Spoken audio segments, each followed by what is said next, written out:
Moonbase Alpha status report. Thank you, Helena. But I think I'll take over and do the recording for this. This is a rare situation that Alpha has never experienced before, as I'm sure you probably will confirm.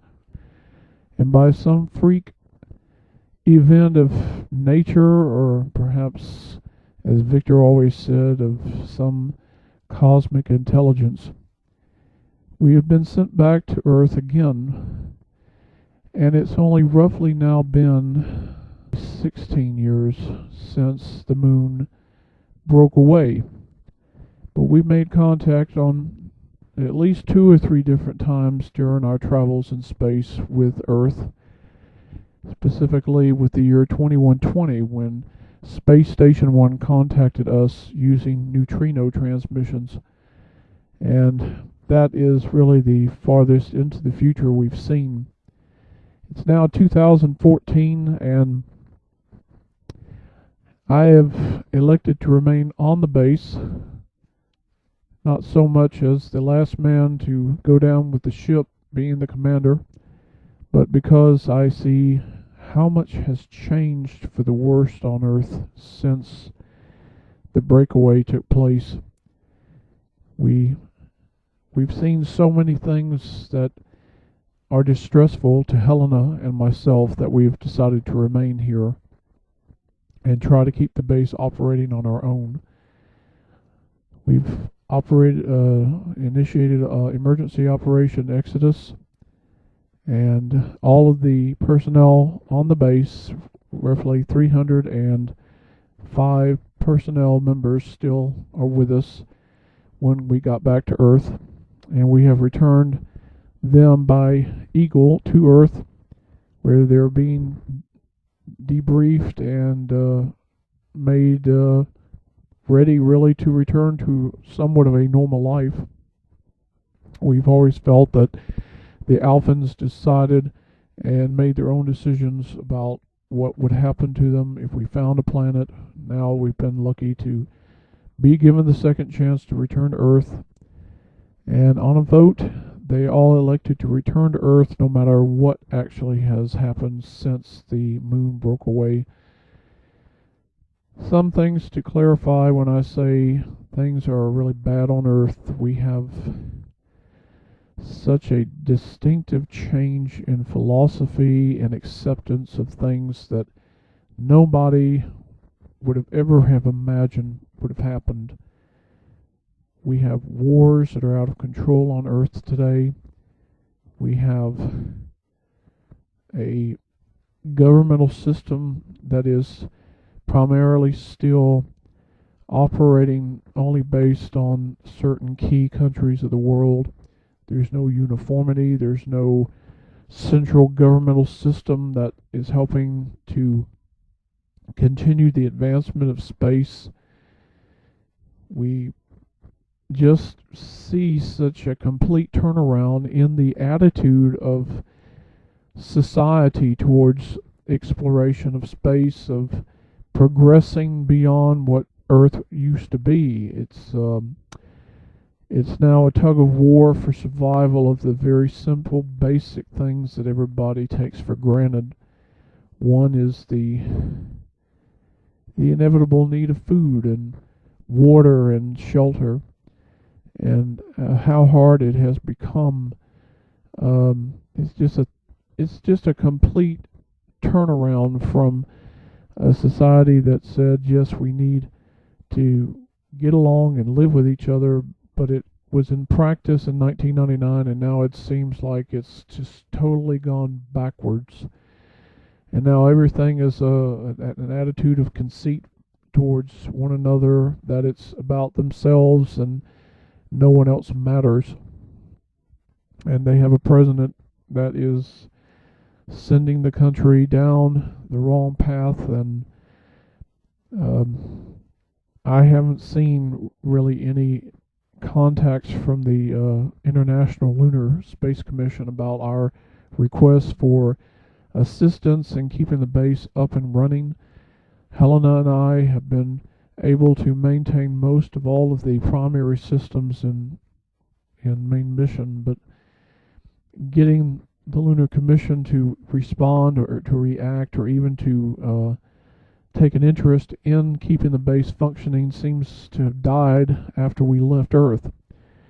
And there is no real desire on the part of them or even the United States government to continue it, even though it is an actual combined service of several countries, which now all have branched away from what was the intent, which is the global governments would work together, and it is how and why Moonbase Alpha was constructed, and there is no desire there for them to do that anymore.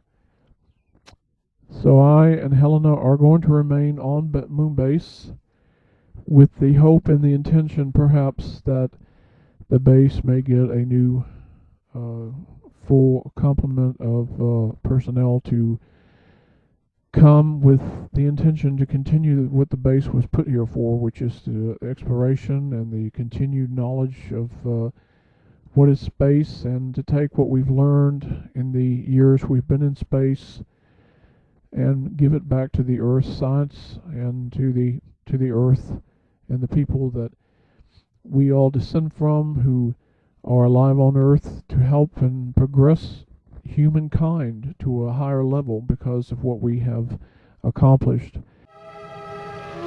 I have to talk to someone. Commander Koenig, this is David Carter. I'm calling from Earth. Do you copy, Commander Koenig? This is Earth calling Moonbase Alpha. Commander, we've been trying forever to contact you.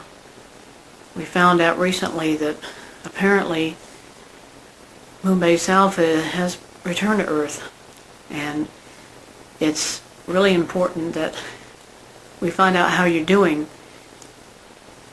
Most of the crew has already returned. We know that the majority of the personnel chose to return to Earth except for you and Dr. Russell. And I've pretty much been elected by the Lunar Space Commission to contact you on a regular basis to find out how the base and yourself, how everything is going there.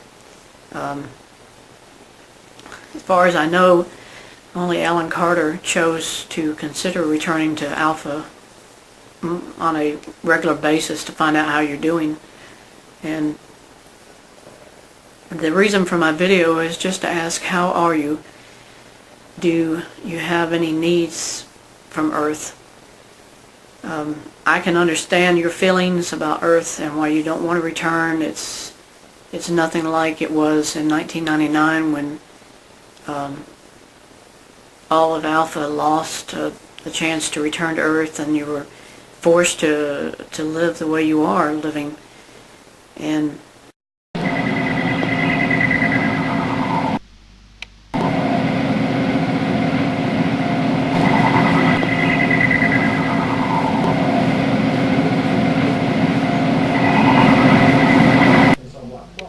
now you're forced to remain where you feel safe, because life here is so unpredictable, with the potential for nuclear war, constant Middle East conflicts that are going on, the fact that most of the Alphans returned only because they had just really didn't feel comfortable living on Alpha. Unable to lead normal lives there, and I can understand why they chose to come back to Earth, because it's home. But I really did want to just ask, how are you doing? How is life there continuing for you and for Dr. Russell? I know that you had a very personal, close relationship with her, and she feels the same way about you, and that's why y'all wanted to remain on Alpha. And for the majority of everyone, Paul Morrow and Sandra Benish, they obviously returned to Earth and got married, and now they have a family as far as I understand it. But I just want you to know that on Earth it's here if you ever return or want to return to Earth. And I just hope that you can be happy at whatever you choose to do on Alpha. And it's been 16 years since the moon, or 15 years since the moon went out of orbit. And now that you have returned, it's not an easy thing to give up your command and say, I'm going to just forget about Alpha. One hopeful thought to mention, Commander, is that the Lunar Commission has evaluated the potential of putting another group of personnel on Alpha to maintain the operation there for you and for Dr. Russell to have some shore leave, some chance to come to Earth if you feel you want to. I mean, we're not going to force you to leave Alpha. You can stay as long as you want to stay, and you'll be happy, I know. But it's quite a responsibility for just two people to kind of operate a facility like Alpha with needing 300 people there, and you're not able to do that anymore because now you don't have enough people who want to return to Alpha except for possibly one other person, and that's Alan Carter. He wanted to let you know that he is willing to shuttle you back and forth to Earth, or to do whatever it is that you want him to do for you on Alpha. So that's really all I wanted to share with you at this time, Commander, and if you need anything else, please contact me, and I will certainly be here to talk with you. So I'm going to sign off now, and I will be back with you on the next day's communication link with you on Alpha. So this is David Carter with the Lunar Space Commission on Earth, and we're signing off.